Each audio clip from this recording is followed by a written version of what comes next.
Welcome to all of you who are just arriving, and I guess those of you who've been here for the whole program. I have not been fortunate enough to do that, but I understand it's been amazing and interesting and provocative, and I think everybody's going to come away with a whole new level of understanding about what this fiscal crisis is and maybe how to work our way out of it. I have to say, in following the J.P. Morgan story this week and hearing they were placing bets or trades rather at $100 billion and up, I started thinking maybe we turn some of this debt crisis over to J.P. Morgan or one of those other investment banks, because they still say even with a little $2 billion mistake, they're still making money. So it's something to think about. So the theme for today, as all of you know, is America's case for action. And one of the goals here is to get leaders in both parties to share their views about how best the nation should tackle these long-term challenges. We are so fortunate to have an opportunity now to hear from both sides of a committee that's at the center of the action on fiscal policy. They are Chairman Paul Ryan and Ranking Member Chris Van Hollen of the House Budget Committee, both of them key spokesmen and policymakers for their parties on economic and fiscal issues. As members of Congress and as party leaders, we know they have an inside track on how each party plans to take these issues to voters in the fall. We can look to them to tell us how Democrats and Republicans may handle the variety of decisions that have to be made shortly and soon after the election, and whether bipartisan action is possible or not. Our first speaker is Chairman Paul Ryan. He has been largely responsible for defining the Republican position on debt and deficits. It is his budget plan that won approval in the GOP-controlled House. It is his budget plan that has already become the target of Democrats in this year's election. Elected in 1998, now in his 7th term in Congress, veteran Chairman Ryan has been noted for his outspoken advocacy of free market approaches to economic growth and deficit reduction, particularly on the issue of Medicare reform. He's also generated buzz as a potential vice presidential running mate for Mitt Romney, and I'm sure he is eager to share his thoughts on that possibility. Please join me in welcoming Budget Committee Chairman Paul Ryan. Thanks a lot. Appreciate it. Yeah, sure. Can't wait.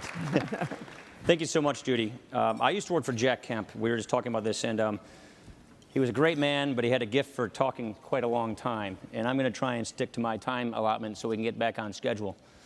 I'll be fairly brief. I'll just tell you what it is we're trying to accomplish. Why did we pass the budget we passed? What are we trying to do? Well, here's what it is. We want to preempt and prevent a debt crisis. We know one's coming. That much is true.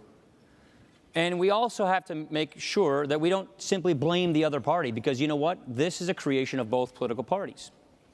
What we see having happened is that politicians from both political parties made lots of promises to voters, which ended up being empty promises. General Accountability Office puts the unfunded liability promises the government's making to today's Americans that it has no means of financing at $99.6 trillion. What we have on our horizon is a debt crisis where those empty promises could quickly translate into broken promises. And what we are trying to do is prevent that from happening. What we're trying to do is get us back on the traditional American idea of an opportunity society with a safety net that is known for growth, for prosperity, for upward mobility. And so this is what we're trying to accomplish with what we're doing on fiscal policy in our budget. Now let me get back to the origin of all this. A number of years ago, we started putting budgets out there. Very small number of supporters. I think we had 8 co-sponsors in our first budget in 2008. Then 14 co-sponsors. We've passed this budget now twice in the House. And the goal of this budget is not only to restore economic growth, to get our economy growing again, to get people from collecting unemployment to collecting paychecks and paying taxes. Our goal is to get the trajectory of our debt on a downward slope, is to get the trajectory of the American unfunded promises, those empty promises, under control so that we can avert a debt crisis entirely.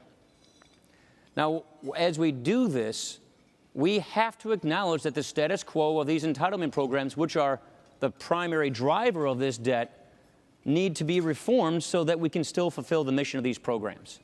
That's the awkward conversation we're having right now. That's the challenge that we have in front of us.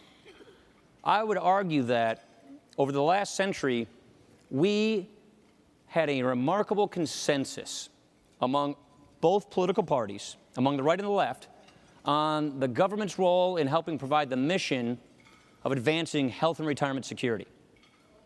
But what we're now learning is that the way these programs were designed in the 20th century crashed into a cold reality in the 21st century, where these missions are no longer fulfilled because those empty promises become broken promises. What happens is what's happening in Europe: austerity. We don't want to have a situation on our hands where the credit markets have turned on us, and then we're doing crisis management. Then we're doing cutting across the board, cutting retirees after they've already retired, organized their lives around these programs, cranking up taxes, slowing down the economy, rising the youth unemployment rate. That's what austerity is. And so the problem we feel we have right now is we don't really have partners in this. We want partners, and we want bipartisanship to get this vision completed. And the typical criticism we get is we're not offering a balanced approach. I would simply say, if a balanced approach means never balancing the budget, that's not kind of the balanced approach we want to have. A lot of folks who talk about having a balanced approach say just raise more tax rates, but don't deal with the structural drivers of our debt. Don't restructure these entitlement programs so that they can still fulfill their mission. If you don't deal with these entitlement programs in a profound structural way, ways in which we propose that have traditionally had bipartisan support, then you'll never deal with the trajectory of our debt. And if you simply keep raising tax rates, then you'll slow down the economy. So then you'll actually have an austerity moment on our shores. And that's what we're worried about. We're worried if we go down the path of just raising higher tax rates, which end up slowing down the economy, making our competitiveness much less competitive. When we tax our producers, our manufacturers, our entrepreneurs, our businesses at much higher tax rates than our foreign competitors are taxing theirs, we'll lose the competitive race. We'll lose economic growth. And if we don't deal with the structural drivers of these entitlement programs, namely the healthcare entitlement programs, then we'll never get that debt on a downward trajectory. But we believe this can be done. Unfortunately, when we rolled this vision out, when we received the majority in 2011, we were not met with a commensurate plan to deal with this.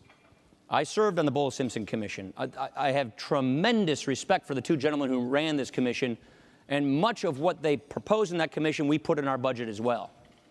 We also put healthcare entitlement reform, which was lacking in that commission, because we think that's the way to deal with the drivers of our debt. But what we ended up receiving in 2011 was not the outstretched hand of, here's our plan, let's now talk and come together. What we unfortunately received was kind of a wave of demagoguery. That's what we're receiving right now as well. It's kind of an attempt to win the debate by default by sort of nullifying the notion that there's an alternative path for the country to take, to sort of impugn the motives of the authors of the solutions in order that you don't have to actually debate the merits of those solutions.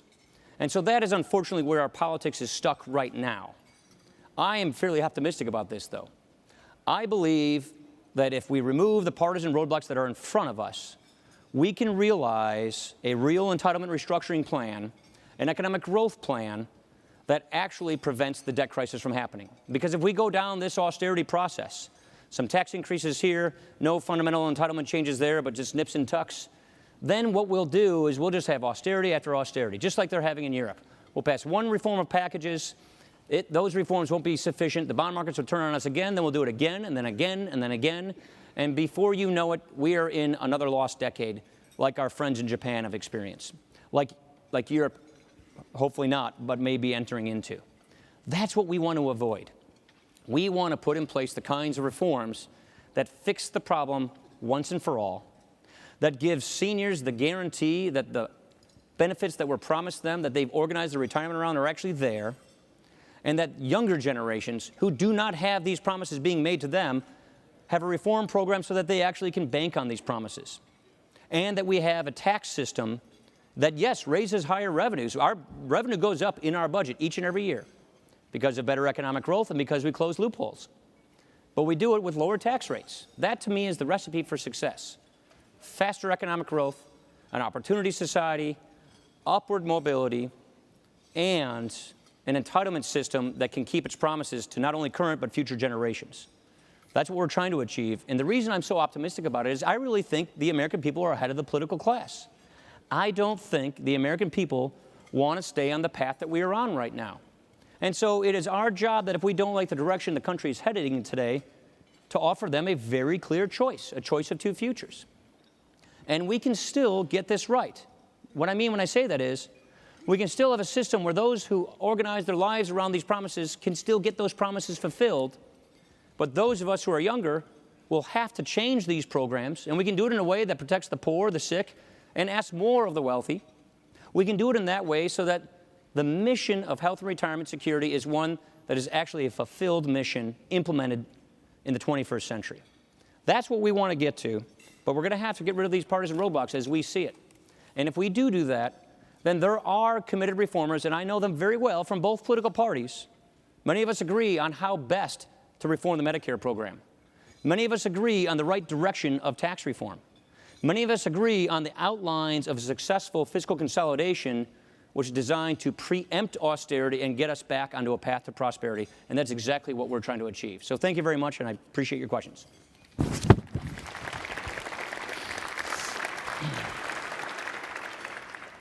Congressman Ryan, thank you very much. There's so much to talk about, but one of the big monster that precipitated this all these conversations today is, of course, the train wreck that's coming, the budget that has to be decided, the sequestration has to be decided, and of course the expiration of the Bush tax cuts. It's pretty clear it's not going to be done in a special session. What is the likelihood that you think a lame duck session that comes along, everyone expects it to happen after the election, that it can be resolved there? I don't think you'll see a permanent resolution to our problems in a lame duck session. I'm not sure that that's the appropriate place to do that. I think this election will largely be debated and fought and discussed over how to solve this problem. And, you know, the people who win the election will have the obligation and the mandate from the country to implement that solution. But I think in the lame duck, you'll see something to make sure that we don't have a train wreck. Does that mean we'll have permanent entitlement reform, a grand bargain that will fix every fiscal problem once and for all? I don't see that happening. But from our perspective in the House, because that's all we control, we're still the minority party, we feel we ought to show our constituents, the country, how we will deal with these issues. This is why last week we passed reconciliation. We're saving $315 billion over 10 years in spending cuts to pay for 1 year of setting the sequester aside, $78 billion. Right. We're going to be acting on the tax. I don't want to step on what the speaker is about to say in a few moments, but we're going to be acting on tax policy. We're going to be showing the country, here's what we will do, and we'll pass these bills so that when we go into the lame duck, our position will be very well known, how we think we ought to deal with these issues as we enter the lame duck session. I think the lame duck will be resolved. Exactly how it's going to be resolved, I don't know, but I don't think you'll see some long-term massive solution, you know, fundamental tax reform, things like that, done in a lame duck session. And I'm not sure that's the way the country wants us to govern in the first place. Well, there's some suggestion the president perhaps should propose a 6-month extension and get all of this moved into the next administration, whether it's him or whether it's Governor Romney who's president. Is that I'm totally open to that. Okay. So are you hearing conversation about that? Or? Extensions are, right. There are lots of talks about extensions. The duration of the extension, I think, is probably up for negotiation. But I think that's what most people are thinking. We'll have some kind of an extension into the 2013 window. You were just again, and I've heard you in other venues, criticize President Obama for demagoguery, playing class warfare in this budget battle, by wanting to increase taxes on the wealthy, by minimizing cuts in entitlements. However, the question is raised, is it class warfare in reverse to talk about massive tax cuts, which mainly benefit the well-off, while conversely, cutbacks in Medicaid, food stamps, and the rest hurt people at the lower end of the income scale? So spending under our budget over the 10-year window grows at 3% a year. Still goes up. Instead of what the president's proposing, 4.5% a year, which we think will trigger a debt crisis. We're not saying cut taxes. We're saying reform the tax code. Revenues still go up under our budget from where they are today. What we're saying is let's close those tax shelters which are disproportionately used by higher income earners. When a person parks their income in a tax shelter, it's taxed at 0. You take away that tax shelter, under our vision, that money's taxed at 25%. So more of the income of a higher income earner will be actually subject to taxation under the world in which we're talking about. The second thing is I think the president's rhetoric leads one to believe that if you just tax some other people a little bit more, you'll fix the problem. All of his tax increases in his budget don't even pay for a fifth of his proposed deficit spending. So it's not a panacea. It goes into more spending, and its spending is the problem. We are going into a spending-driven debt crisis.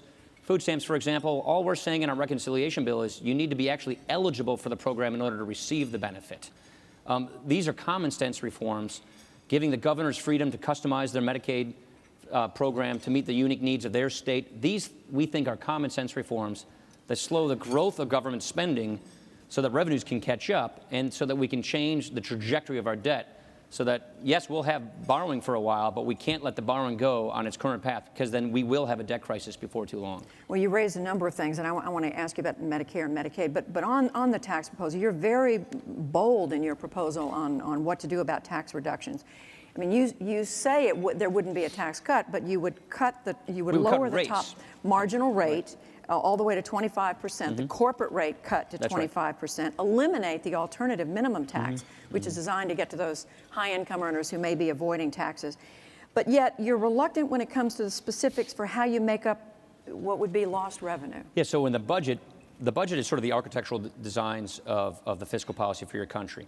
And in the architectural designs, we basically just said what you described. 25% top rate, a progressive individual system with a 10% and 25% bracket. It's up to the Ways and Means Committee to fill in those kinds of details. And what we want to do, and I'm also a member of Ways and Means, we want to lay out the case for tax reform and have an open, transparent process by which we examine everything in the tax code. We don't want to do this like the healthcare law, where we do it in the back room in leadership office and then bring it on down from high. We're going to do this out in front in the public.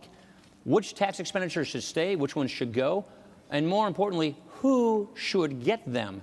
That's a process we want to go through with all the hearings we're proposing this summer so that we can actually get to what the alternative minimum tax essentially achieves, which is denying deductions for the people on the higher end so that more of their income is subject to taxation. If you do fundamental tax reform, you don't need an alternative minimum tax. But more importantly, Judy, let's not forget that our foreign competitors are taxing their businesses at much lower rates than we tax ours.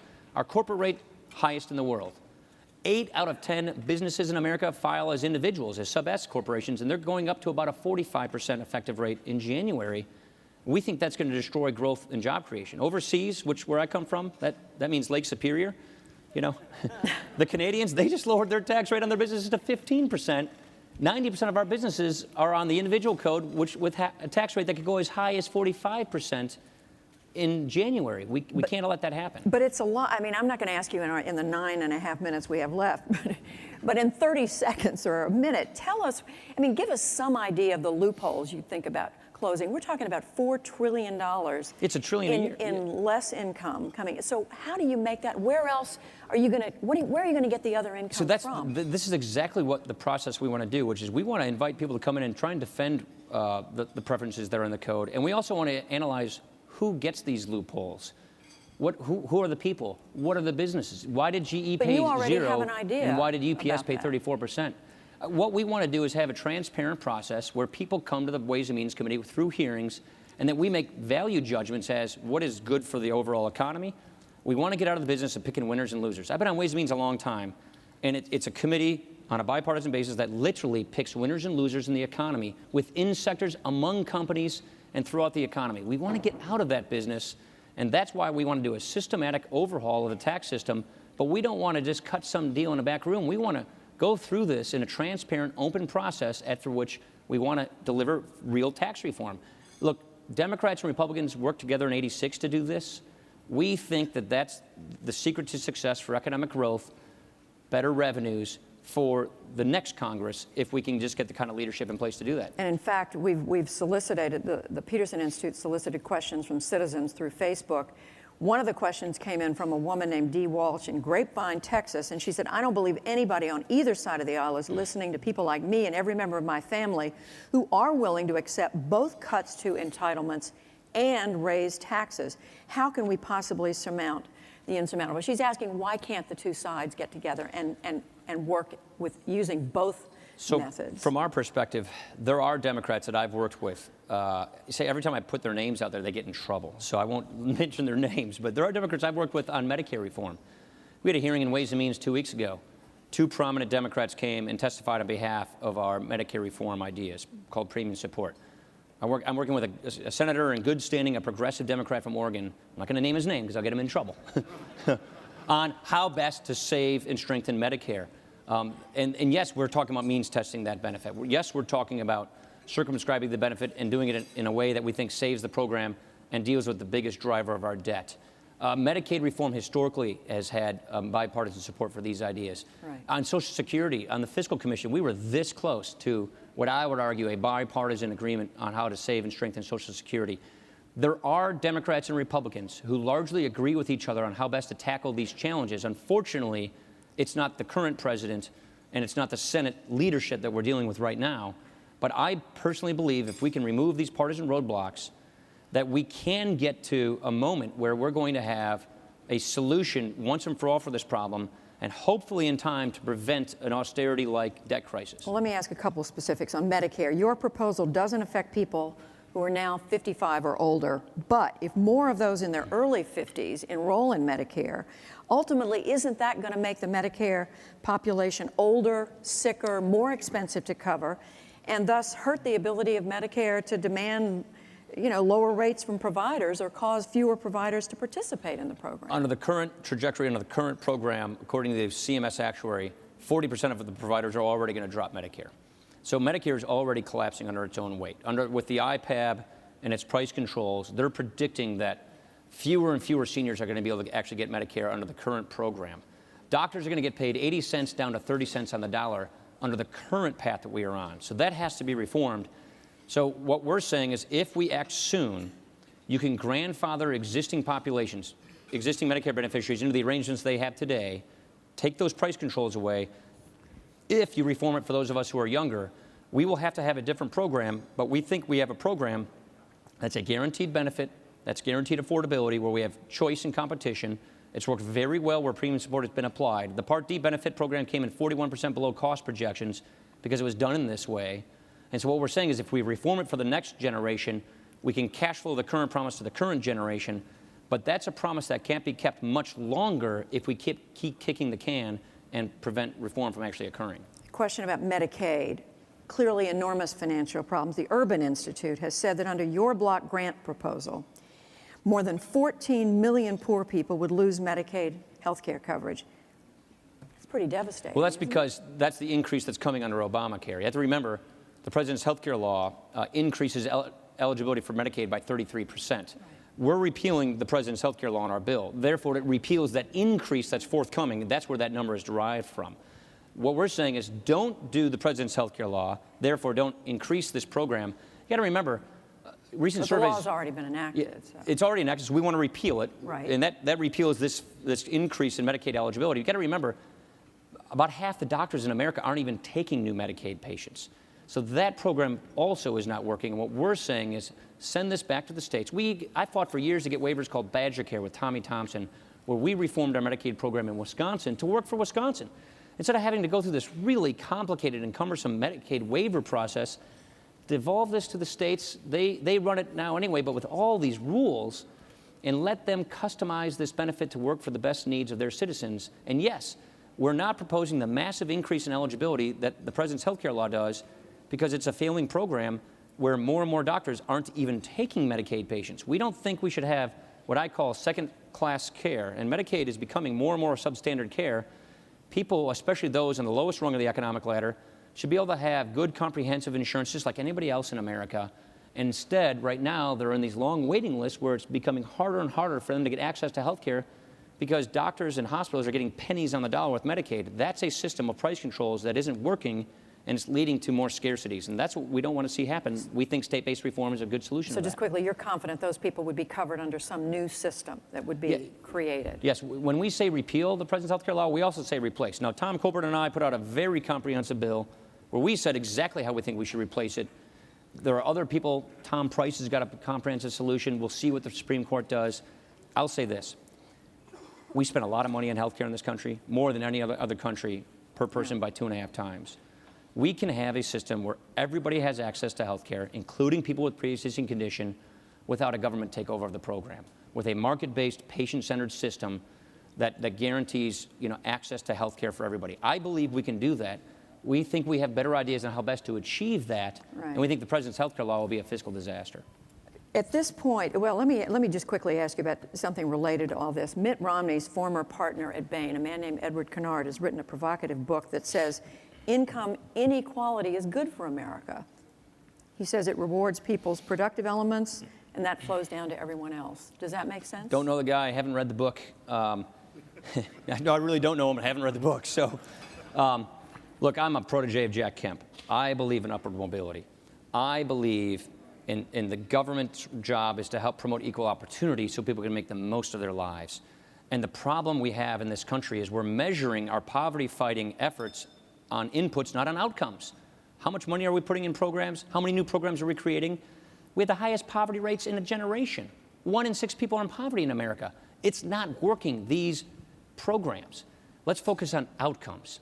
And that means what ideas work to get people out of poverty onto lives of self-sufficiency. To me, that's pro-growth economics. That's economic growth and prosperity. That's the job training reforms we're talking about so people can get scholarships to go get new skills so they can get back on their feet again.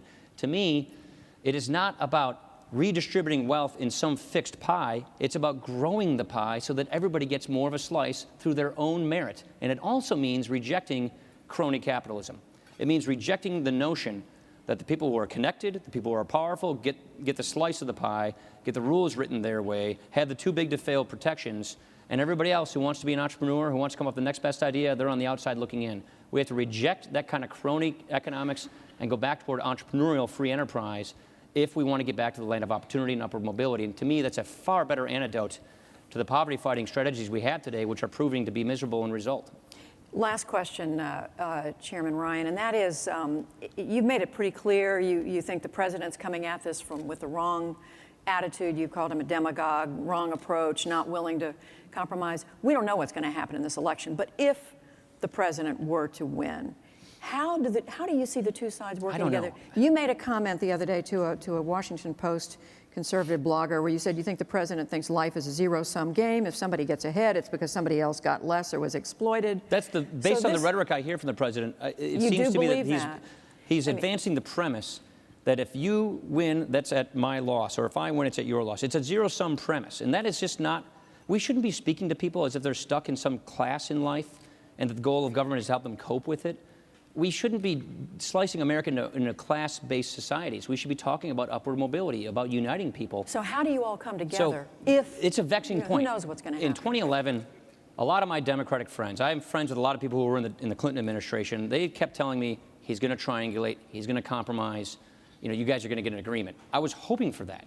When he put his budget out there, he didn't propose any solutions, so we figured, okay, he's waiting for us to go first. We'll put ours out there. And then what we got was not an embrace, not something that embraced Simpson Bowles or some other effort. What we got was the partisan gauntlet. What we got was what I think I rightfully call demagoguery. That makes it really hard for the parties to come together and find common ground. What we got was an effort at political conquest, not at political compromise. And so if that's what the last 4 years were like, I don't know what the next 4 years would be like. But meanwhile, you have a We have a debt crisis coming. Meanwhile, you have that coming, and you have somebody who may get elected to the United States Senate from the state of Indiana, Richard Murdoch, who beat Senator Lugar, the incumbent. And Mr. Murdoch's point is that any movement that happens should not come from the Republicans. It should only come from the Democrats. I obviously don't agree with that. Look at our Medicaid. We changed our Medicaid proposal to accommodate Democrats, to accommodate a bipartisan committee on the biggest driver of our debt. Look, tax reform. Erskine Bowles, Alan Simpson, I just saw Alan back there, they're saying basically the same thing. Lower rates, broaden the base. These are ideas that have generally had bipartisan support, and people of goodwill, reformers of goodwill, can compromise on these things. Many of us have already. We want to realize that vision. But you need leadership to do that. And I would just argue that's not the kind of leadership we've had, but I hope it's the kind of leadership we end up getting. Congressman Paul Ryan, thank you very much. Thanks, Judy. See you. Appreciate it.